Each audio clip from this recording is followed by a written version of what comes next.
Good morning, everybody. It's really a great pleasure and an honor to have Mary O'Donnell with us today. She is on her way to launch her book translated into Portuguese. So you have English and Portuguese on this campus Pássaros. And it is a literary festival in Curitiba. And then we have the Symposium of Irish Studies in Ouro Preto. So that's why we have this pleasure of her stopping in São Paulo just for 2 days and then going to all these other places. But she is a poet and novelist and was born in County Monaghan and studied German and philosophy at National University of Ireland, Maynooth. O'Donnell is recognized as a leading figure in the generation of Irish women writers who began publishing in the 1980s and 1990s. Her work is often cited as key in expanding the horizons of Ireland's traditionally male-dominated literary world. So O'Donnell has published numerous collections of poetry, including Reading the Sunflowers in September in 1990, Spider-Woman's Third Avenue Rhapsody in 1993, and both nominated for an Irish Times Literature Award. Her other books of poetry include The September Elegies in 2003, The Place of Miracles in 2006, and Ark Builders in 2009. A Hungarian translation of her new and selected poems was published in 2011. With Manuela Palacios, she co-edited To the Winds of Our Sails, Irish Poets Translated into Galician Poetry in 2010. O'Donnell's works of fiction include the novels The Light Makers in 1992, The Elysian Testament in 1999, and We're the Light in 2014.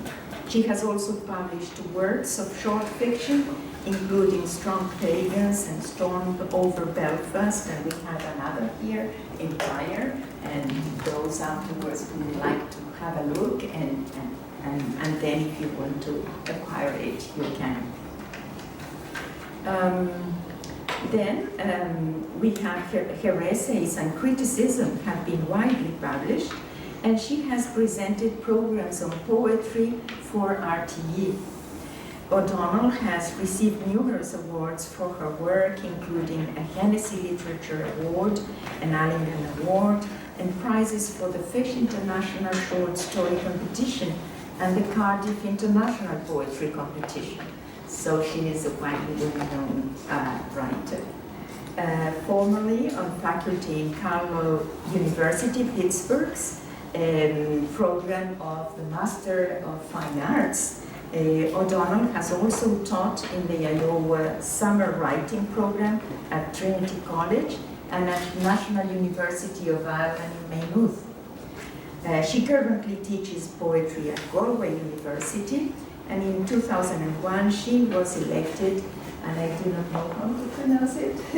Aosdána. Aosdána. It is an affiliation, a multidisciplinary affiliation of artists.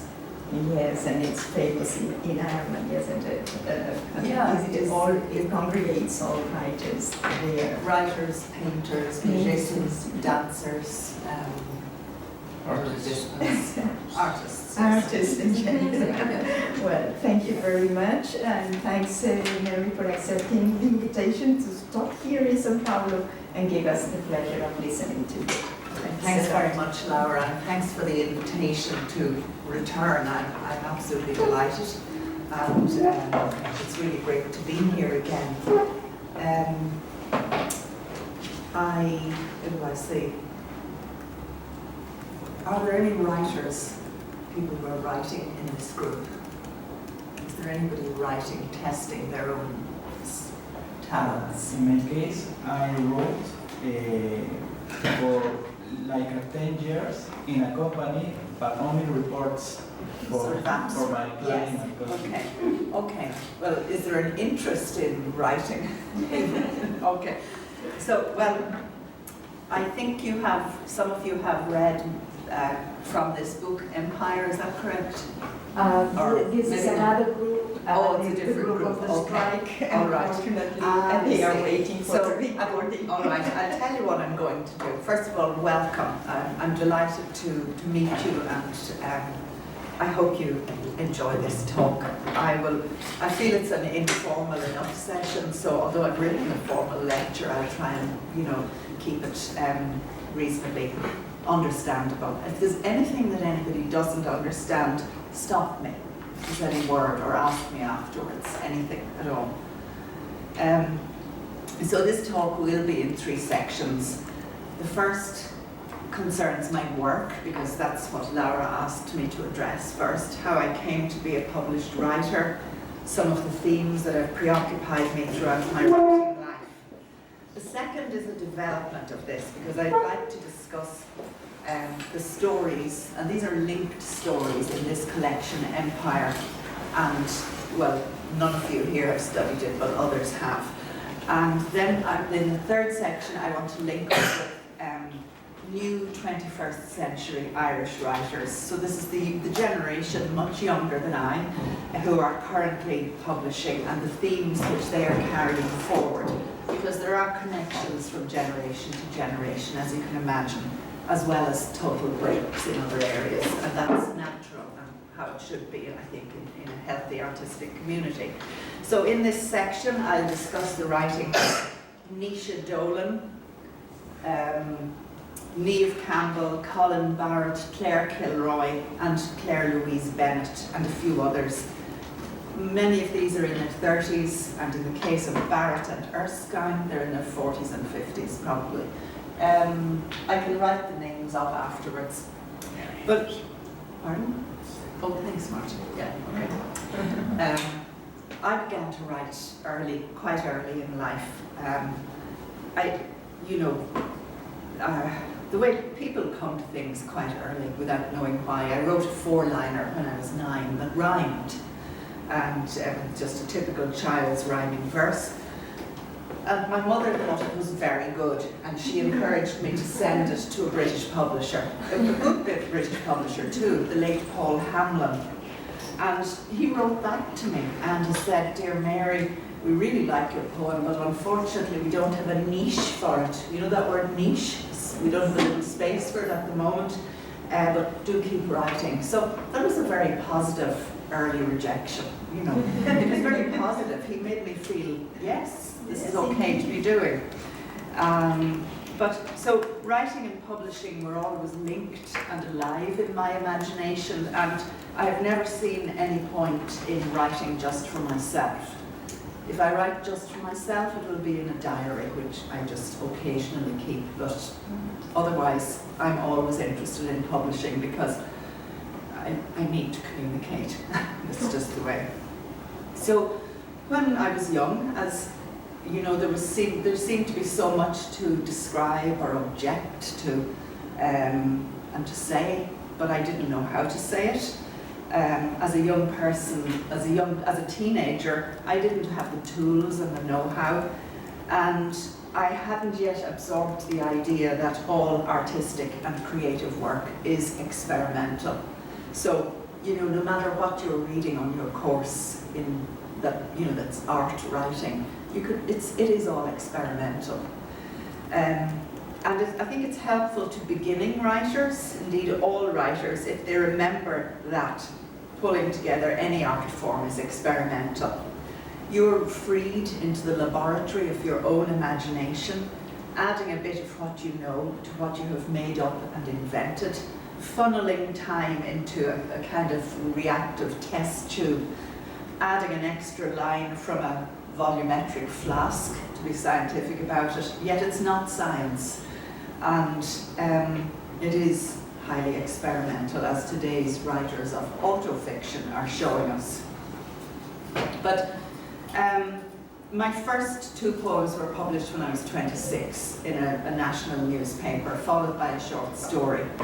And I cannot explain the absolute joy that it gave me.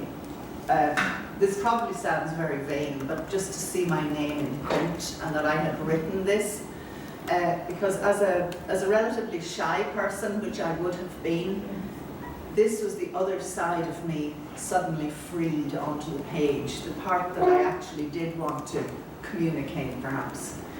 But then it was back to the beginning, and as Samuel Beckett says, fail again, fail, try again, fail better. Early influences were two Irish poets, Patrick Kavanagh and Gerald Manley Hopkins. I don't know if you know these names, but as well as the English Romantic poets. And through the Romantic poets, I definitely identified with the natural world that was coming to me, probably in a slightly mystical way, without ever thinking about that, of course. And like all Irish children of the period, let's say the 60s, I believed in God, sort of unquestioningly.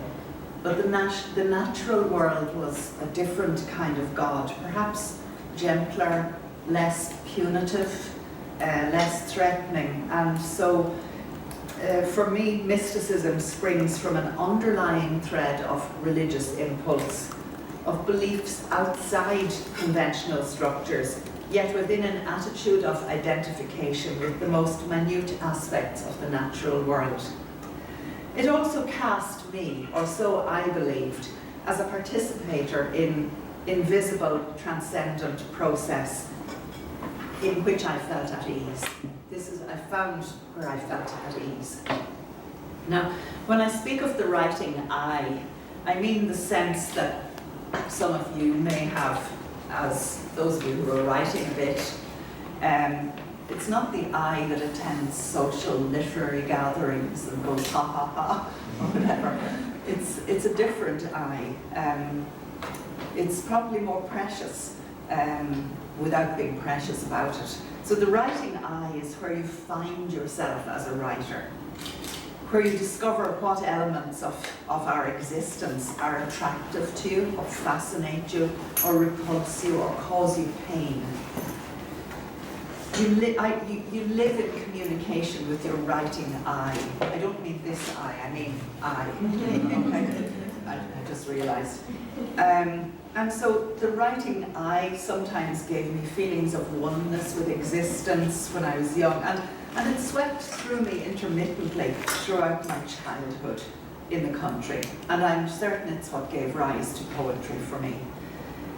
Only later, when I began to write fiction, was an awareness of the gap between my social self and my inner self expressed.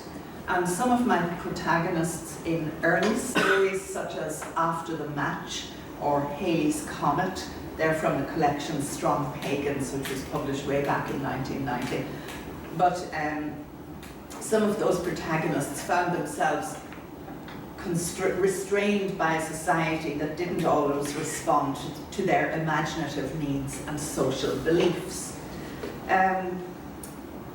Now, originality, what is it? And authenticity. These, as concepts, they were always linked in my mind and sort of interchangeable. And I think we all love, in secret, the idea of something original. And we even see ourselves sometimes as original. That's when we're not beating ourselves up for not being original. But, you know, we sort of are in love, I think, with the idea of being original. And what is it? Well, for me, it seemed to be linked to authenticity. And again, for me, that meant things like, in a state of the freedom to put private belief into practice, to enjoy political freedom. And with that, you know, most of my generation were probably influenced by what I call soft Marxism, because Ireland was never strongly to the left, but yet Marxism did have its influence on younger people of my generation. But anyway, to live authentically, it meant that, but for me, to enjoy the pursuit of art as a means of making sense of existence and the pleasure of creation, which is a luxury list, you could say, when you consider the millions who can't choose to begin to even think about freedom. And I was always aware of that. So, but I actually didn't roll around as a young person in a state of bohemian exploration. I got married quite young, I had a mortgage to pay, I always had jobs. So I lived an ordinary life in an ordinary household, in a sense. Even so, every character I ever created was underpinned by my sense that no matter how outwardly ordinary and compromised they were, they must be revealed to be more challenging and different from what passes for normal. And I think in my short stories, particularly in the first collection, Strong Pagans, I was influenced by Flannery O'Connor.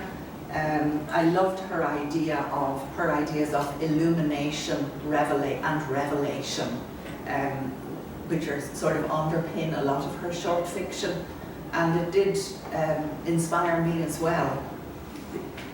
You know Flannery O'Connor, from the state of Georgia, in one of the southern poets of North America.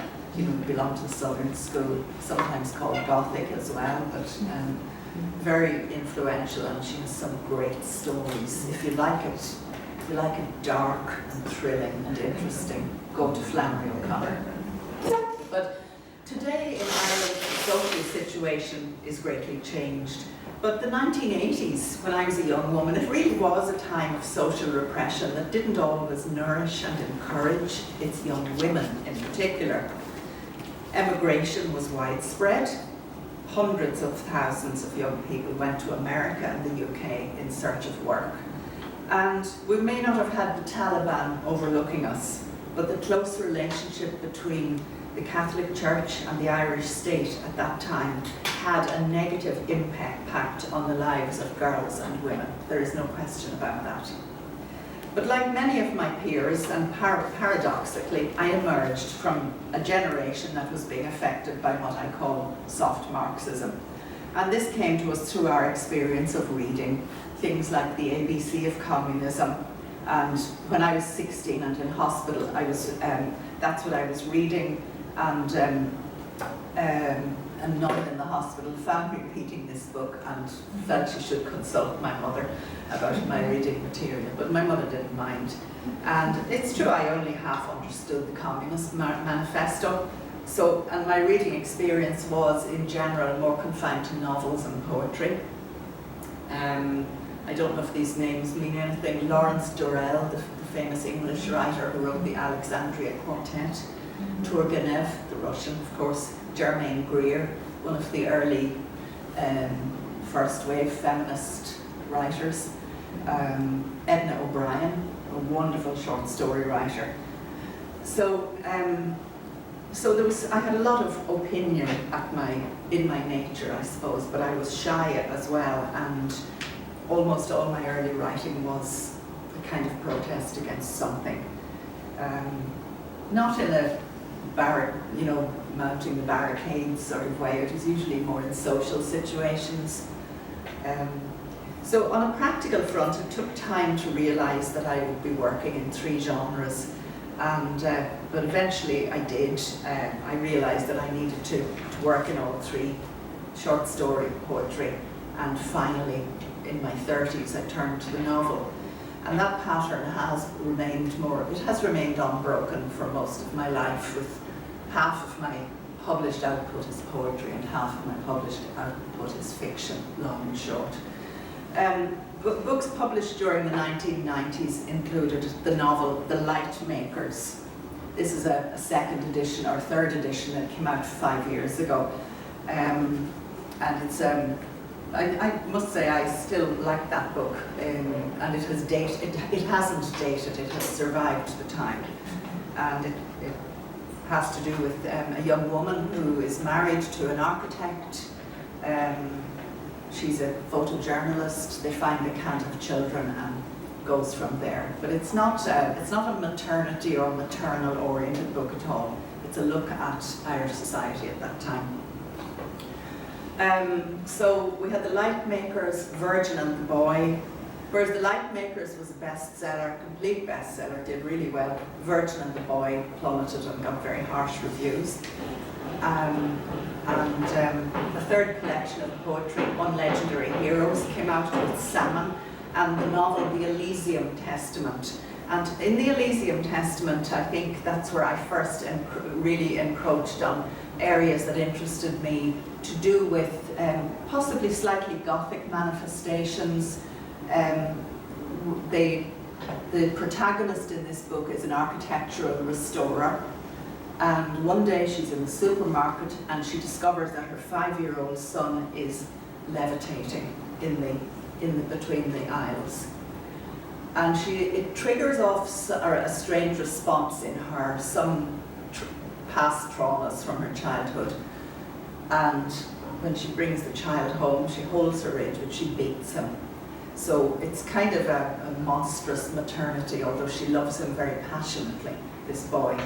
But what does a middle-class professional Irish family that has sort of said goodbye to Catholicism do when it finds a little boy rising off the ground and sometimes building little altars and things like that?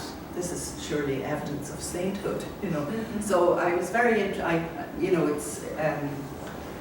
it's one of my own favorite books of my own, you know. So, but my themes have been concerned with the position of women. My female characters are often seen to be swimming against the tide of convention, often in a quiet way. But that is what fictional characters often do, with the secondary characters more likely to hold up the side of convention.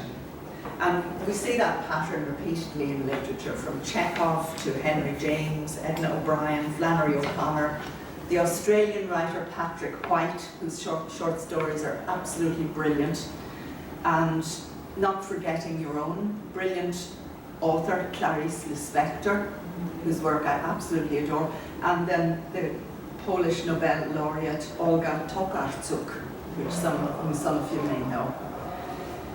Now, I'll move away from myself and we'll talk about Empire, this book here. This appeared in 2018, and I started to write it actually as far back as 2010, hoping that it would be published in 2016, which was the centenary of the Irish Rebellion, and I thought this would be the right time, because this book marks a departure for me in placing stories in an historical setting. The pieces are set between 1915 and 1919, which is the time when Ireland became embroiled in the first breakaway from English rule. So the Easter Rebellion, or the Irish Rebellion, happened in April 1916. And what I wanted to do was to speak of this period as a political happening, but primarily from the varied points of view of ordinary people who lived through such momentous change and would never have been viewed by anybody as heroes or people at the battlefront or anything like that. These were ordinary people. So a couple going abroad, we have a woman who becomes pregnant outside marriage, which was really an absolute disaster in those days. But so the ordinary things, we have a housekeeper. So the Easter Rebellion in Dublin marked the beginning of the end of British rule, and the British departed for the last time in 1922, marching on board a boat, leaving a country which was to begin to repair itself with violence and in often repressive ways. Now you know yourselves that any time a country breaks with the past or with the colonizer, the first thing that follows will be a civil war. Isn't that right? You know, or a war of independence and then a civil war. And new rules have to be made. We want to do it differently. We're going to do it our way. Now, I think this wanting to do it our own way had a disastrous effect for decades in Ireland. So through the book, I wanted to sometimes cast a light on the actual relative social freedoms that did exist in Ireland at that time that would be lost after independence. Ireland was by no means perfect under British rule. After all, it was our country, yet it wasn't our country. We had lost a lot of the language. There had been many losses. But, you know, Britain was more liberal. Until 1922, for example, Irish people could avail of divorce, and there was no censorship of books and arts because the censorship laws were similar to those in England. Contraception was available in its way for those who could get it, I suppose, just as it was in England, including condoms and diaphragms. But in 1935, it was made illegal in Ireland following the introduction of the Criminal Law Amendment Act. Note, Criminal Law Amendment Act. Homosexual activity remained illegal as it was in England, although lesbian homosexual activity was never illegal because Queen Victoria, who set up those laws, didn't believe such a thing existed. So no, anyway, I digress. So the stories in which, in Empire, we'll see middle-class people who are seen to be relatively progressive, sometimes conscious of the rights of women, and quite at ease in their capacities to debate the burning issues of the day. It is also a country in which city poverty is huge, as the story The Black Church reflects. So now, as most of you aren't familiar with the book, in the story, The Black Church, we meet an impoverished slum child because there were really bad slums and tenements in Dublin at that time, alongside the middle classes and the better off people.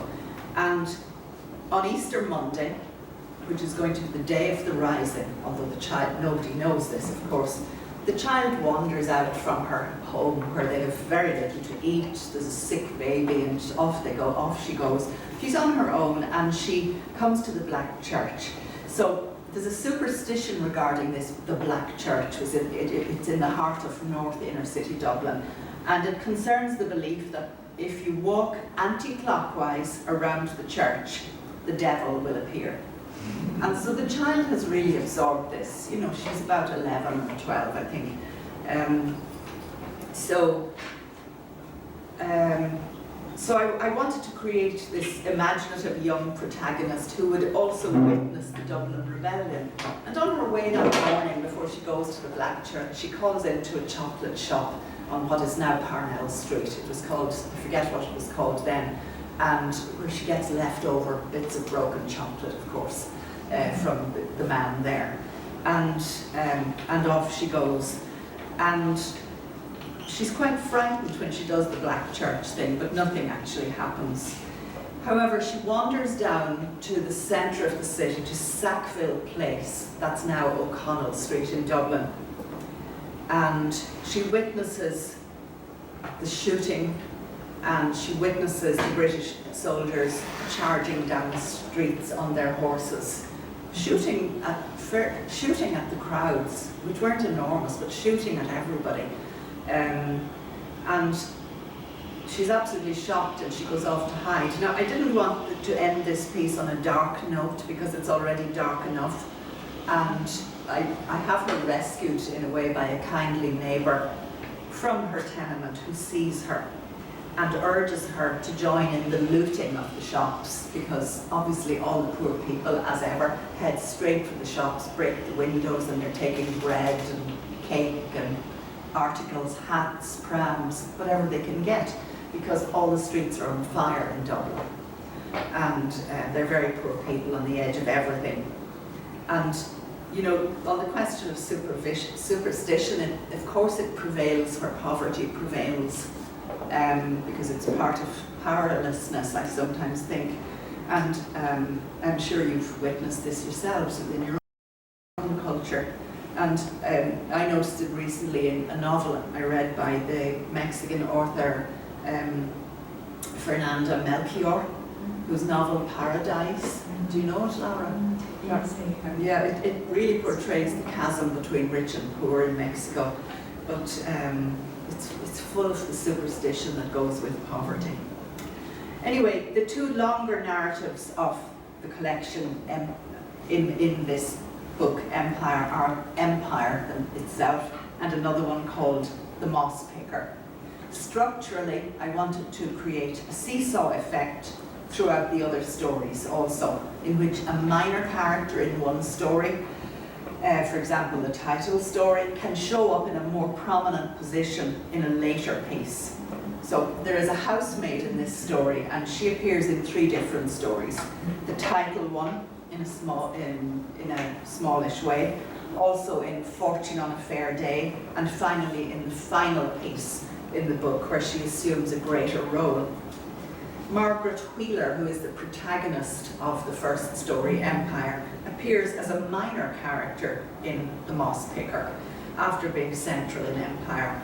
Her brother is peripheral in Empire, but central in the story called Mrs. Ward's Diaries, where this is where the brother reads his mother's diaries and discovers a lot more than he ever knew about his mother before.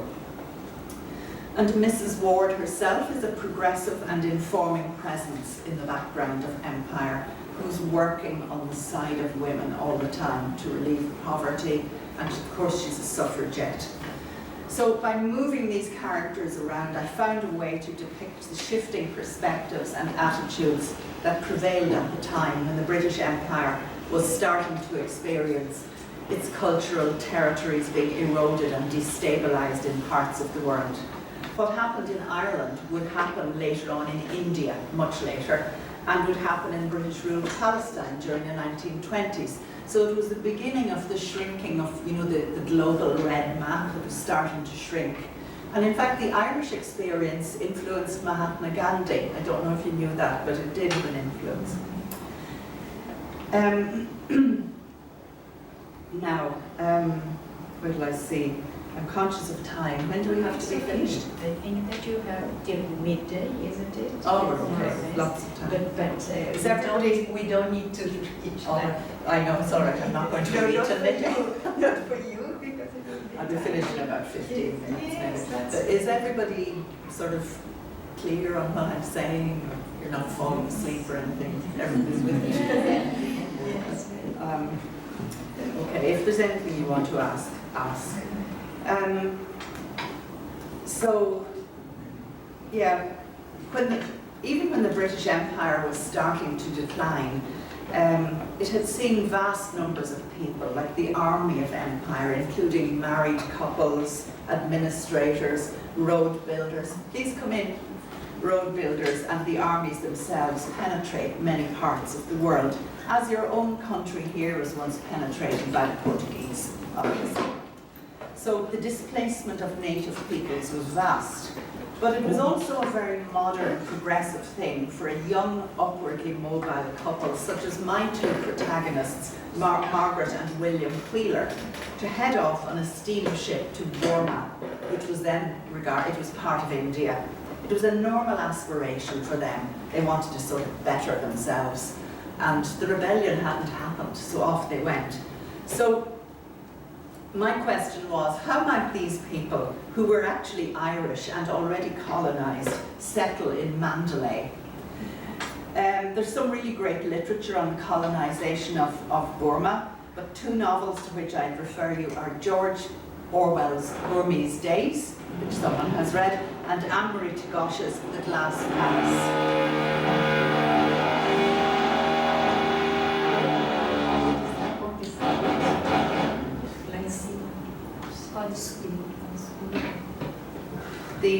So The Glass Palace narrates the story of Burma between 1885 and the Second World War. The plunder of the opening sequence depicts the greed of the colonizer. And I'm interested in post-colonial literature such as this, especially when it subverts the colonizer. And this was in my mind when I began to write Empire. Although the book is not overtly political, the current of politics is, I hope, interwoven through the lives and attitudes of its characters. Margaret and William are in some respects conventional. And yet, in the end, neither is conventional enough to fully support the ambitions of a British Empire. Both are challenged by their time in Burma, although in different ways. I wanted also to signal the Ireland of the future, and to a large extent I used the character of Margaret to do this. On the couple's return to Ireland, once settled into their home, she decides that she wants to go to university. She's an intelligent, lively woman, but her husband William resists, and this is what he says. Now, I don't know if you got, okay, I'll just read it. It's, Yes. I want to go to university, William. She spoke the words quickly. There, it was out in the open. He looked at her blankly before the words formed in his mouth. You what? University. It's high time I had an education. William pushed his dinner plate away as if he had suddenly lost his appetite. What the hell? I've always wanted to learn more. You know that, William. There's still time for me to what? To make a fool of yourself at University College. It's all men, you know, male students. Not exclusively, dear.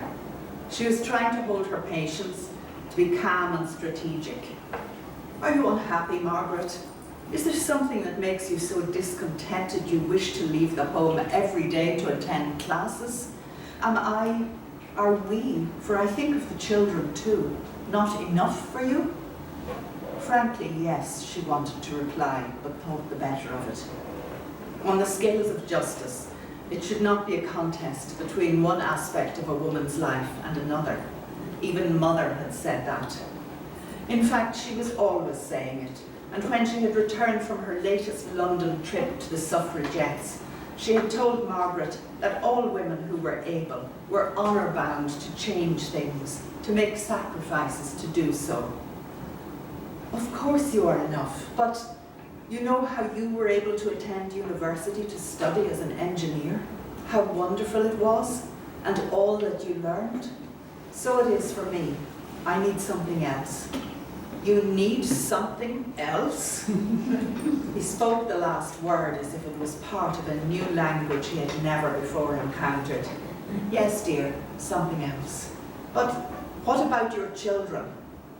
Something broke in her then, and her face turned pink with frustration. Suddenly, they were her children. So, inevitably, they have a row about this, but they do make up, and it is implied, though not stated, that William will concede. However, I was aware of Margaret as a person whose sensibility could take her in many directions. She had never quite fitted in Burma. Like, she did things like trying to learn the language, which the wives of the British men didn't really. And so towards the end of the novella, she tells Peggy, her maid, we've encountered Peggy several times in the book, that she is about to have a bath and asks her to wash her back. Peggy is nonplussed by this request, but does it anyway, and Margaret muses now. I'll quote another little bit. Adapting to Ireland had not come easily to either of them. There were changes afoot, not alone in the manner of William's work, but in people's attitudes. Even his secretaries spoke about independence and democracy, a word which everybody in Burma had loathed whenever it reached their eyes or ears, usually through newspapers such as the Mandalay Star. Now too in Ireland, the families who had lost sons in the Great War were seen as different from those who had mourned for the volunteers in the Rising. People did not know what to do with soldiers who returned from Belgium, often limbless, blind, or with parts of their skulls replaced with sheets of metal. But the story, I wanted to end it on a note of ambiguity rather than wrapping it up neatly. At one point while having her bath, Margaret reaches up towards Peggy and, I quote, catching her gently with her free arm, drew her face close to her own. Slowly, she kissed her on one cheek, then pushed her cautiously away again. Now I'll carry on. There is always something, Peggy blushed, touching her face as if it had been struck. But Margaret turned to her again and, drawing the other woman close, now kissed her shyly on the mouth, then pushed back a long curl that had fallen across Peggy's face. "There," she said, blinking slowly. "Perhaps I am breaking a rule of affection. I hope you do not object. It means nothing bad." "Of course not, Mrs. How could it be bad?" Peggy whispered, her eyebrows flickering down in puzzlement, her face now very ruddy. "The thing is," Margaret murmured, "perhaps we're never as happy as we think we are, or as sad as we think we are either." And with this ending, I wanted to signal ahead to the wide-ranging expressions of sexual identity that were already silently in existence, but which would in time find a place in the socially diverse Ireland of the future, and never more than today, in fact. So I'll just deal a bit now on the new writers, which I think might be interesting.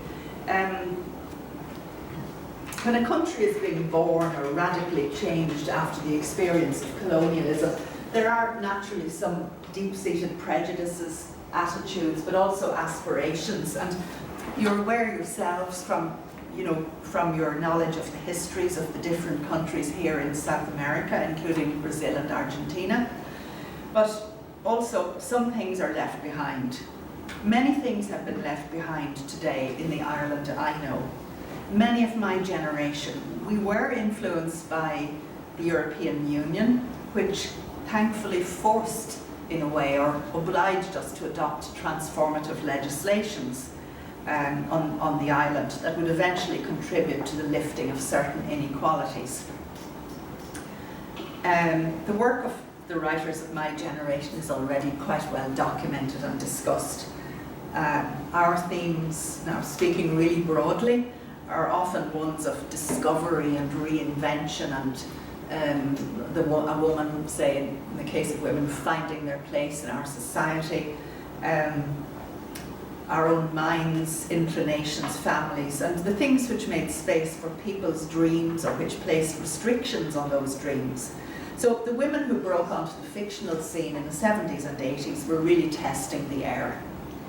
They had to try out the words and attitudes they were feeling as new ideas about the position of women swept the country. And I was among them, and my short stories were regularly published in the Irish Press, which was a national newspaper's literary page. It was such a luxury to have a full page devoted to literature once a week. So today's new writers are still testing the air, but in a different way. No more than previous generations, they provide acts of witness through their work. These acts of witness are often more casually depicted, not as deliberately provocative, rule-breaking, or even romantic, as, for example, some depictions of sexuality were when I was younger, when the work of John McGahern or Edna O'Brien was still spoken of in some quarters with admiration, because both of them wrote about very human situations and desires which unsettled and defied the status quo. So in the case of John McGahern's early books were banned, a couple of them in the 1960s, just banned, and he had to give up his job as well. He lost his job over it. But as a writer today, I've mentioned Europe already, and I have felt the difference in my life that being part of the European Union has made, though it probably has very little impact in South America. We all think we're central wherever we're living in the world, and you forget that nobody gives a second thought to us elsewhere. But the key to Europe, I believe, to some extent, is respect for difference, and without that we're nothing, I believe. It doesn't mean that Europe is the ideal democracy. It has its own little flaws like anything else. It has been very welcome to some migrants, but in the case of France, maybe it is not so welcoming to migrants from Africa. There's all that going on at the moment. Writing in Ireland today often now reflects a country in which gay people can marry, for example. in which a woman can have an abortion up to 12 weeks, and in which identity politics are recognised.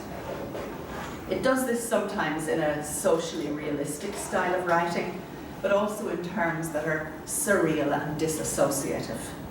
None of this means that writing implies a new paradise. If anything, life is as problematic as ever.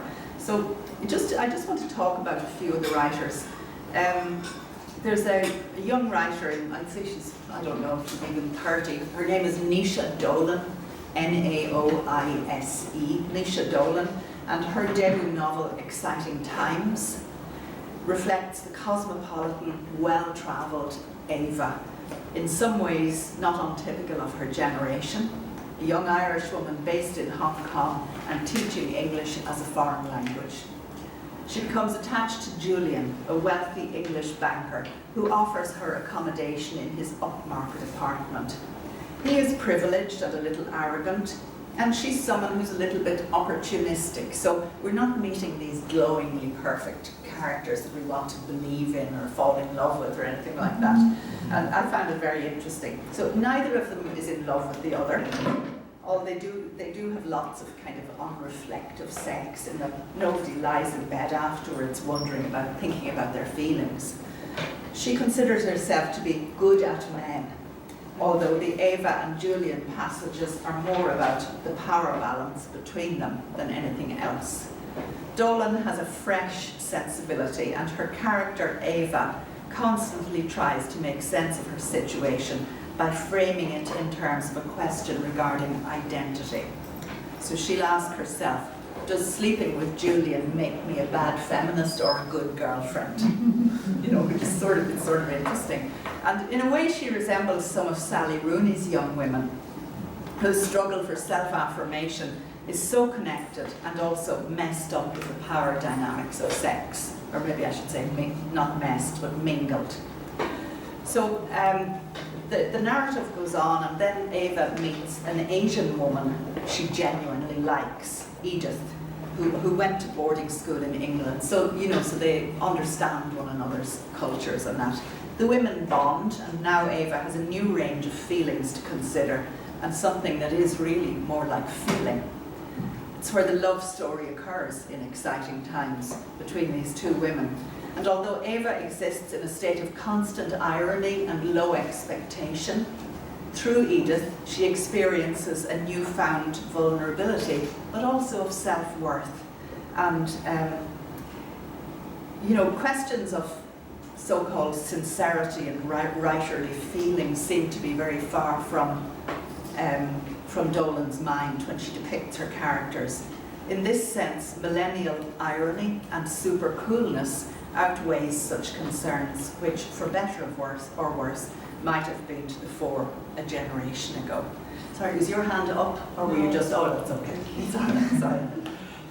For my generation, fictional characters were mostly straight, occasionally gay, and there was a special section in most bookshops for what was called gay literature. All right. Now, those still exist, but they're much larger.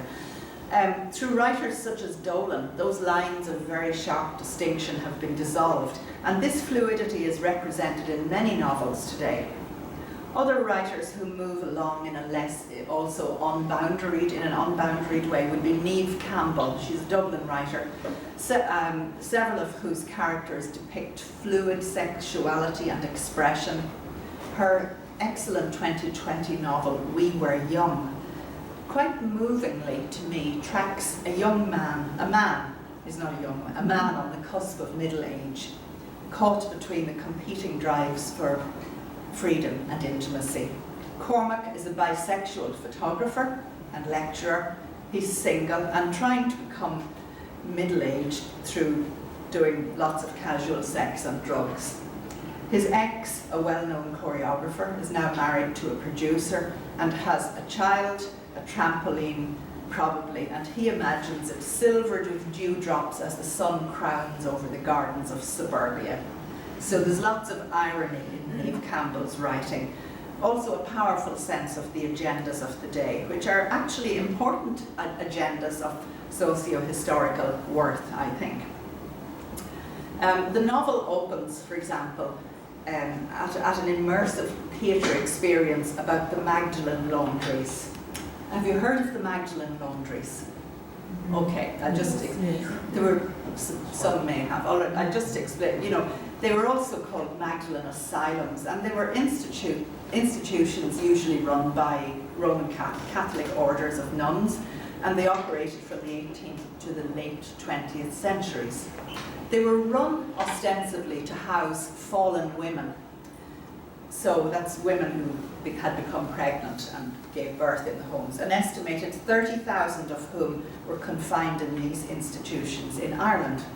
In 1993, the unmarked graves of 155 women were uncovered in the convent grounds of one of the laundries, and this led to media revelations about the operations of these institutions. A formal state apology was issued in 2013, and a €50 million compensation scheme for survivors was set up by the Irish government. The religious orders which operated the laundries have rejected activist demands that they financially contribute to this programme. So it is something very serious and tragic in our background. Anyway, so he's at this play where there's an immersive experience about the Magdalen Laundries, but Cormac then panics as he tries not to get aroused by a naked actor in a bathtub. And he asks himself, why did they have to choose an actress with a taut, sexy body? Is that really necessary? Are you supposed to ignore that? He asks himself. He starts to date a dancer called Caroline. They're both keen, but he's resisting commitment again, and there's no chance of connection. In addition to Caroline, he's enmeshed with other lovers, both male and female, with whom he slips in and out of intimacy, and the occasional line of cocaine. So it's very Dublin middle class in a certain way, you know. So the sex scenes proceed calmly, with Campbell more likely to notice the quality of light than the bodies he's with. Quote, there was a huge half moon outside the window as they fucked. So We Were Young, which is the name of the novel, I repeat, it captures the dynamics of art circles in post-Celtic Tiger Dublin and the acute self-consciousness of today. As with Naoise Dolan, you sense that the question of intimacy, like real intimacy, is uncertain and masked by moments of irony, which reveal ambivalence and a lot of dichotomy.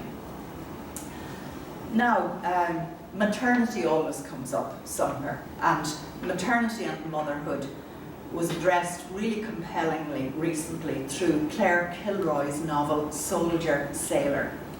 And in this, she addresses the age-old question of women adjusting to motherhood as they try to manage a career.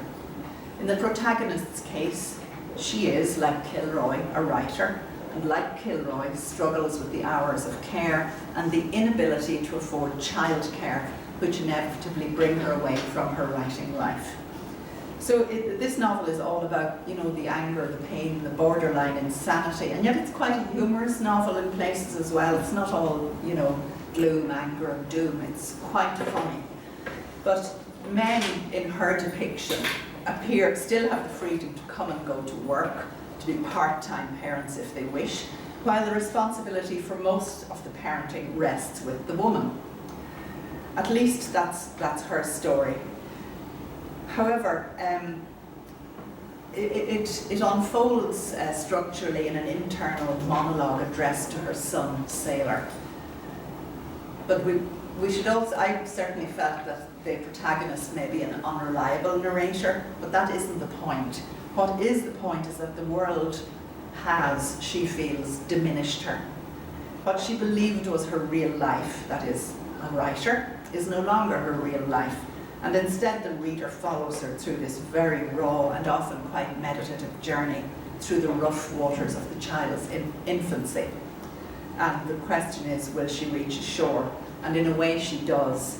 But what I liked about this novel is that for once, it's not whinging and whining about motherhood. There can sometimes be a lot of whinging, in my view, I may be wrong, whinging and whining about it. This one really connects with time and mortality in a philosophical sense, and it is, you know, it is really very interesting.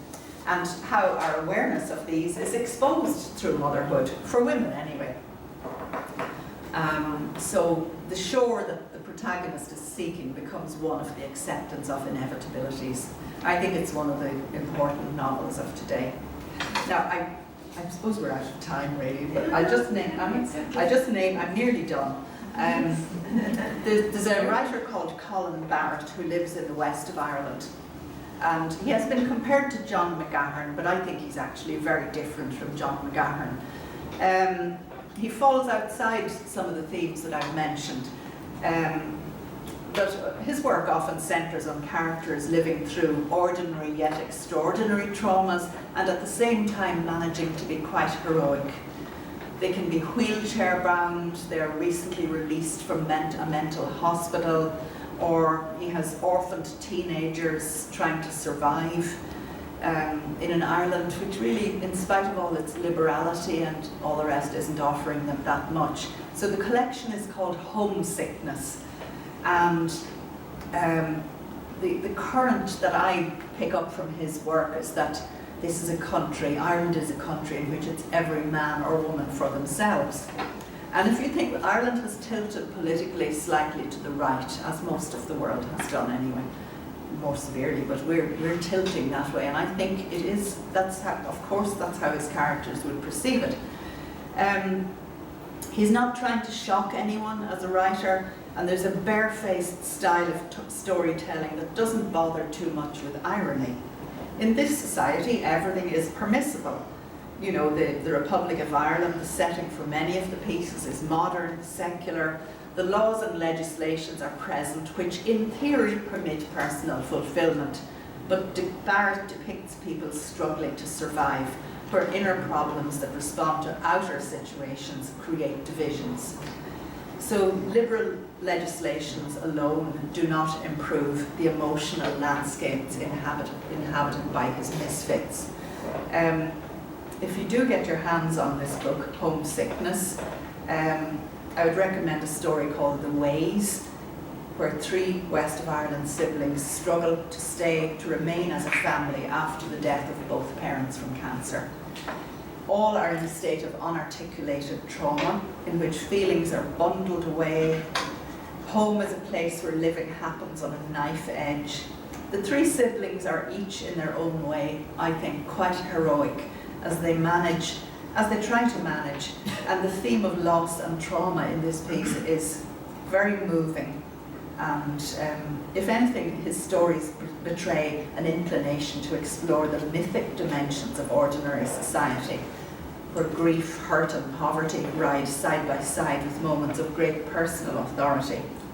Now, other fiction writers of interest would be Orla Foyle, that's O-R-F-L-A-I-T-H, Orla Foyle, Mary Morrissey, Thomas Morris, Billy O'Callaghan, Mary Costello, Claire Louise Bennett. And Claire Louise Bennett is, for me, a very exciting voice. She's an English-based writer, but she's Irish, and she breaks a lot of the conventional expectations of storytelling. I'm not going to say much more because I feel I'm going over time, but I would recommend her writing.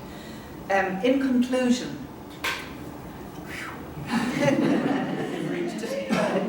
she's shutting off. In conclusion, it serves artists' interests to remain watchful and even precious about their work. I always say to to writers who say, oh, well, I've showed it to my friend and they don't think much of what I'm writing and all. I said, you have to treat writing like that old thing, that thing from the past known as virginity. You don't throw it around, so you want to be very precious about your writing if you are writing. So the stories and novels such as those I've just described don't appear out of a casually lived existence.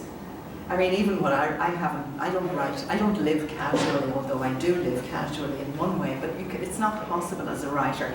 They come into being through sometimes rather quiet days and observations, through managing one's time. When writers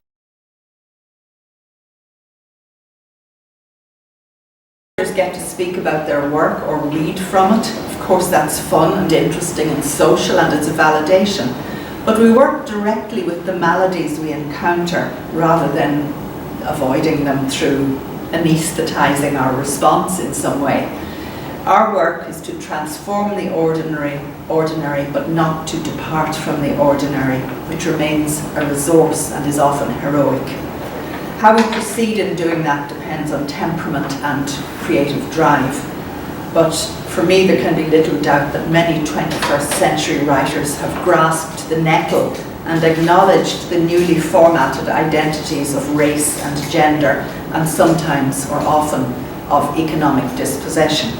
Through them and their work, we can learn that on this endangered planet, the most modern wisdom may be to acknowledge that through poetry and storytelling, we are not entirely alone. Thank you for bearing with me.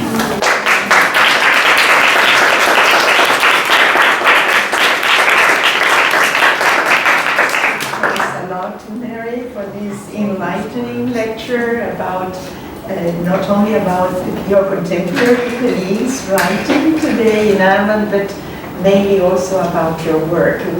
We learn a lot from your own words, from your reading, also very short paragraphs, but nevertheless, it's really a great honor to have you with us and speaking to all these students that had the chance to be here with us today. Do you mind if they just open it to ask questions? Because you see, we have very few opportunities to speak with a writer, and she is really also giving creative writing in many universities, and we would love to have you here for another course in creative writing as you gave before the pandemic. So I hope we can have you back again. So please, if you have any questions and things that you would like to ask.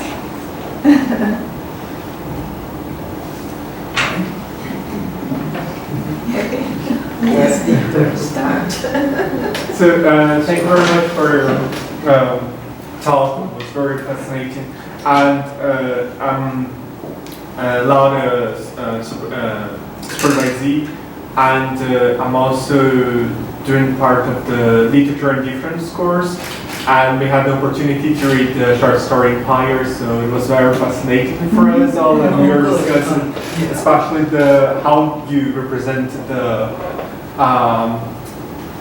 kind of the paradox of our experience between perpetrator of the empire violence and also being the victim of the empire as well.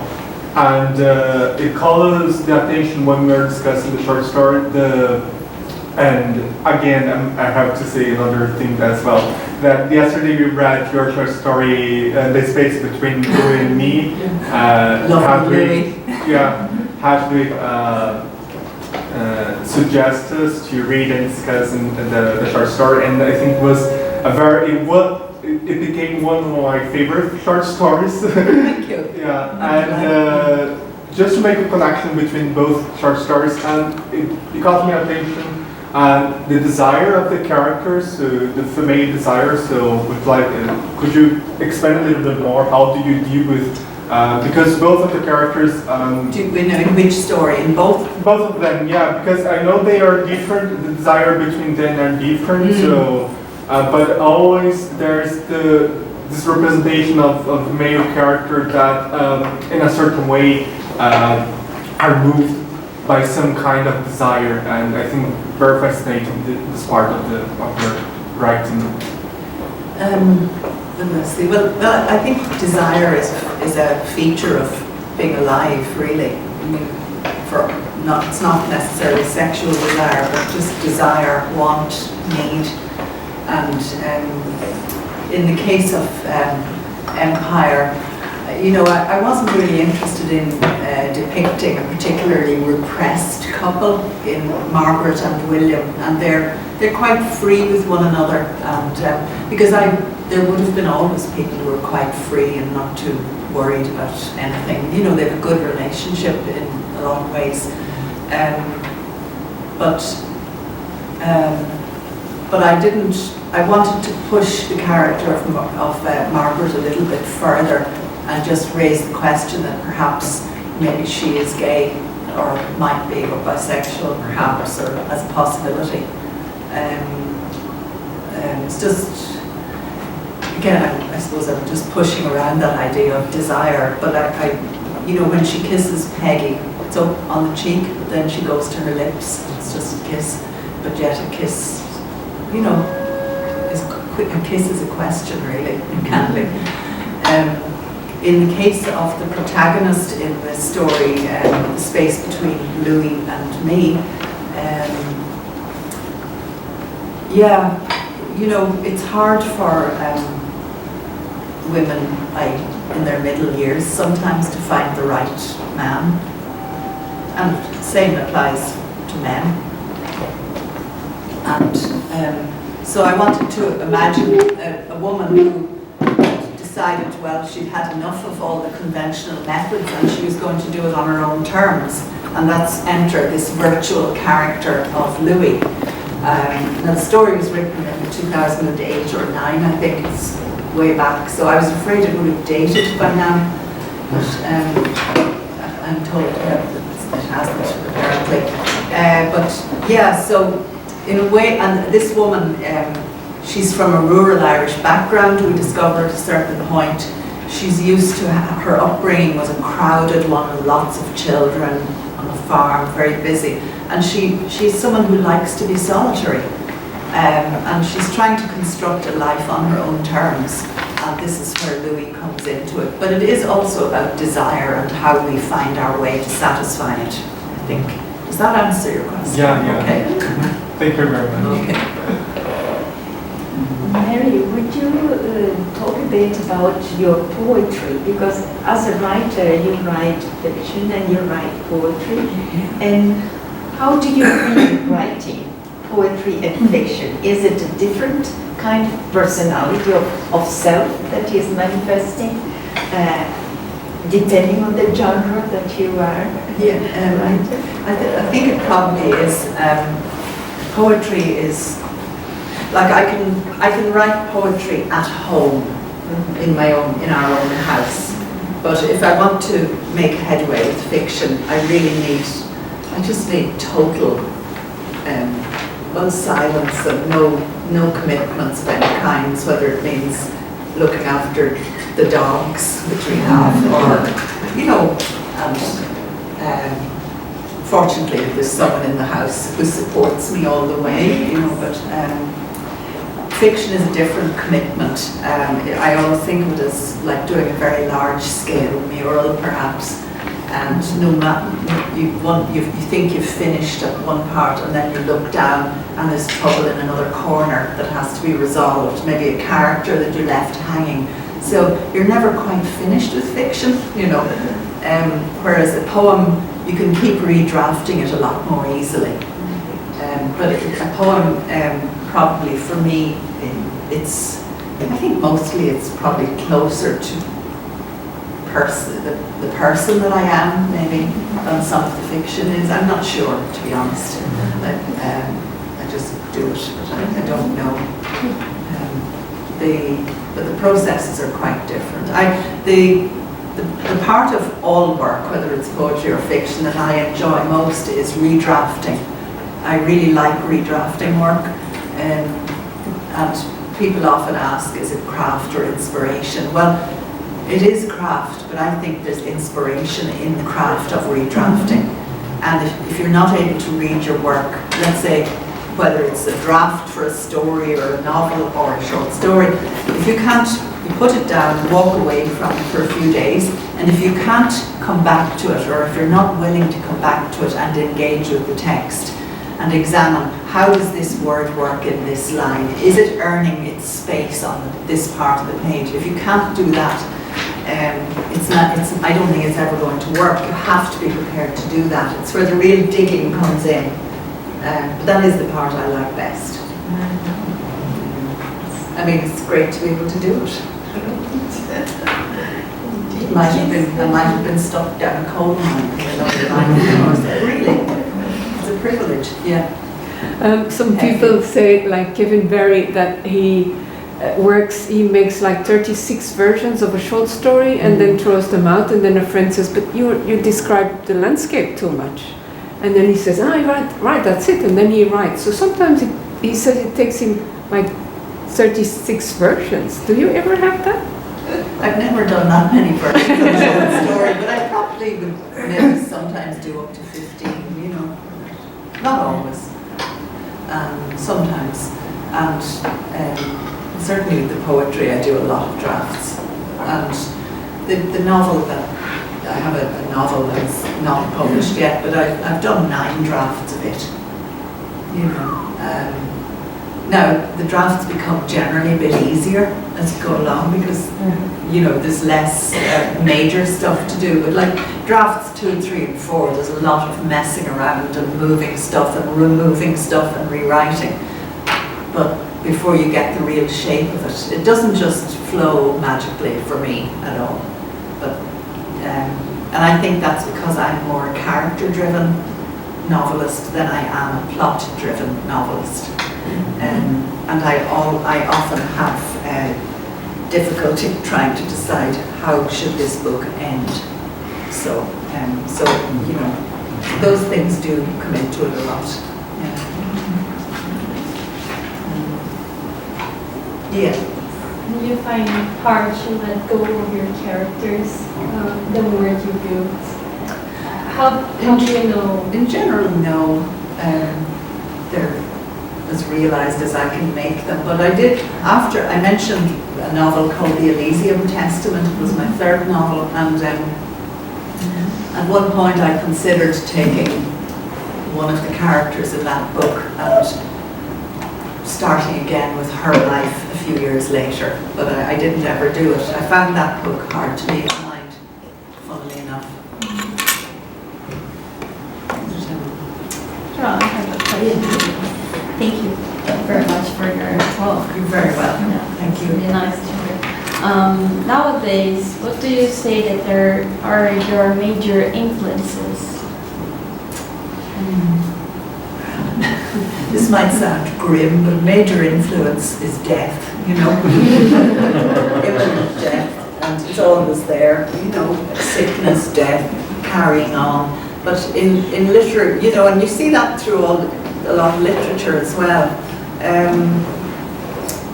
I don't know, do you mean other writers or that sort of thing? No, I mean, theme influences. What do you like to write about?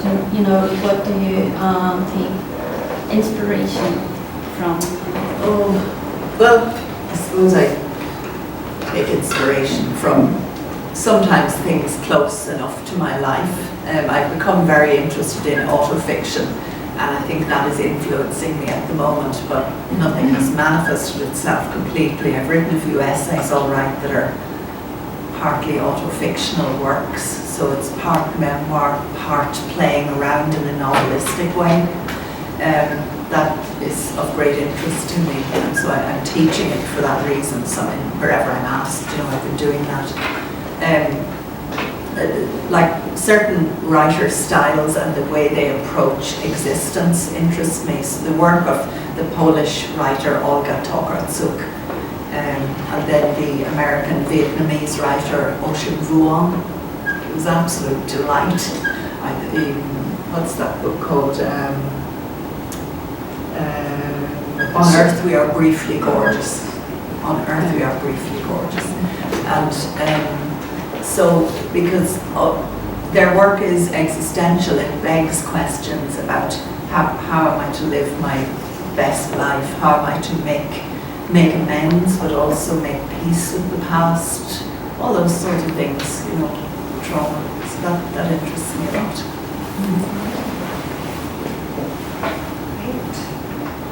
Thank you for the questions. I have one more question. Okay, sorry. When you're exploring those themes, when you're thinking about sickness or death or existential You're questions. Yes, Hi, Rachel from the Let me consulate. introduce you then.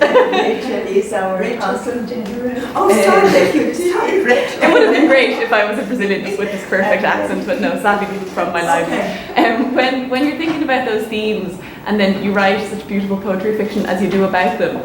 Do you feel like there's a resolution, or does it bring you further into existential crisis? I think existential crisis is never really resolved. Yeah. You know, I just think it's a part of life. Yeah. And in that sense, I'll go with the old life is absurd thing. Yeah. But it probably relieves the pain for a while. I think, the existential pain, not, Yeah, of course. it probably does Related. relieve it in some way.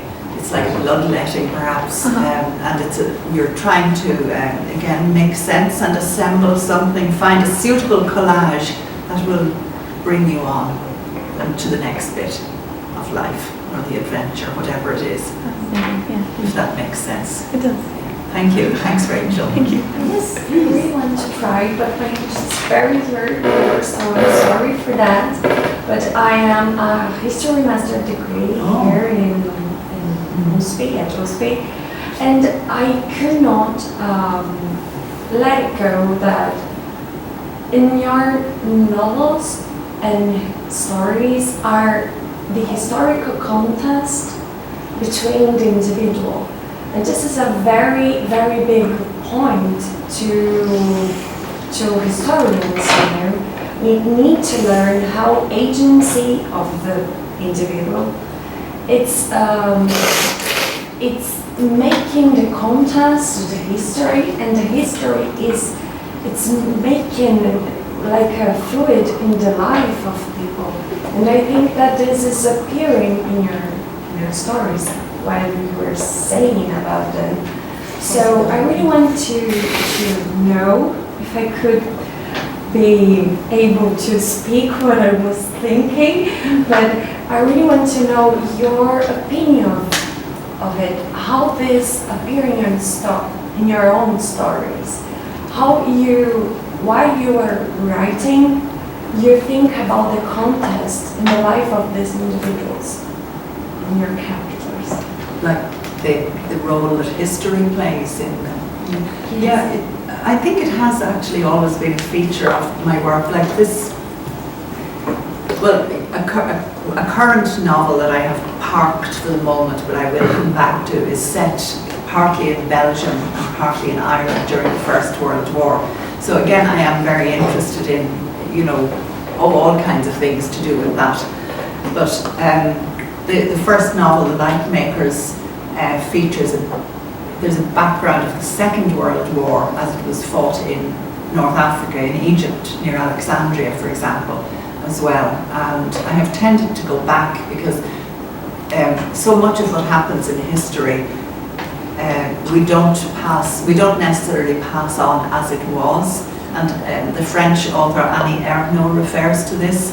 She talks about the role of memory and how even after the Second World War in France, and especially in 1942, which was a particularly harsh year there, when families would come together,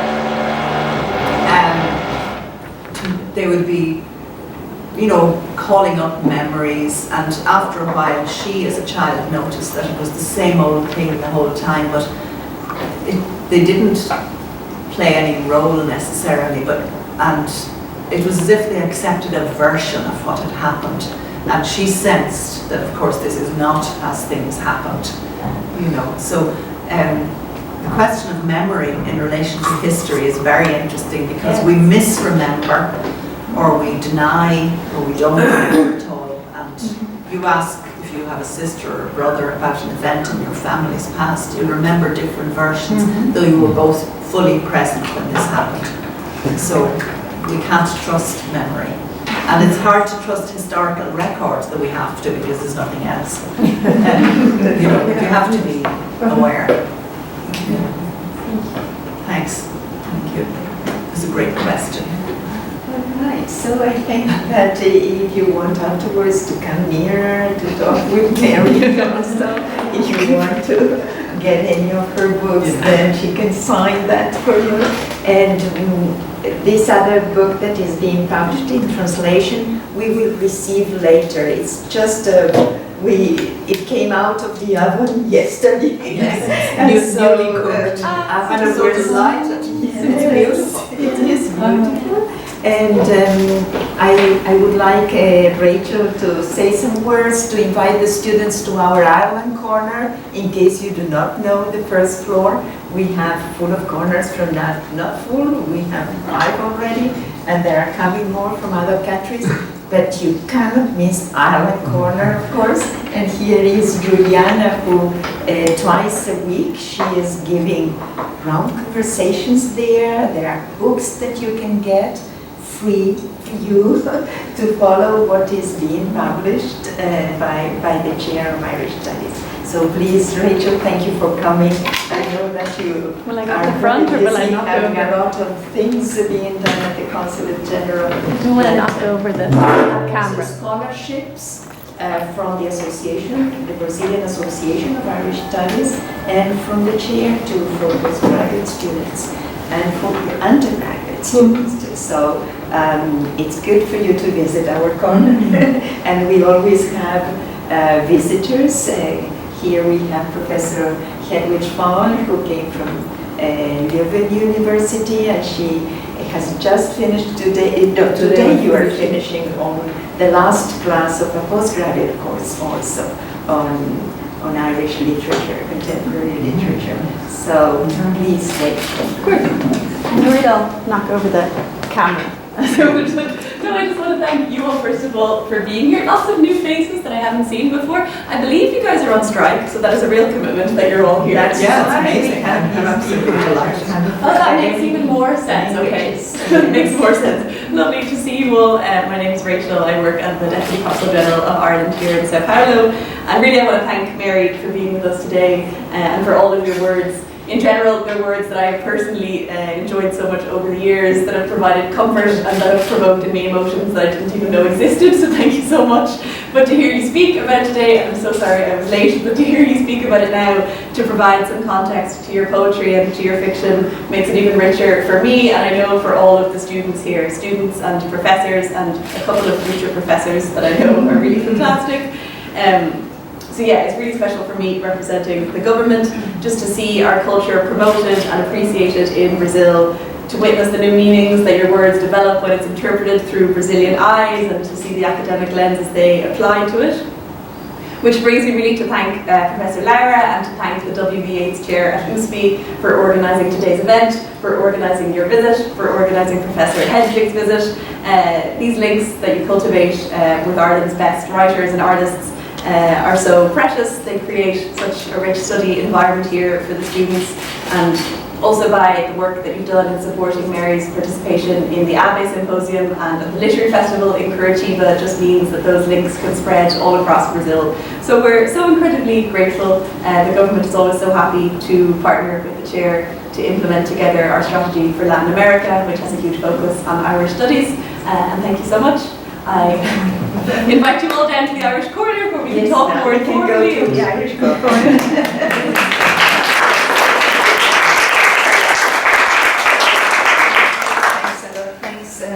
Gabriele, for bringing us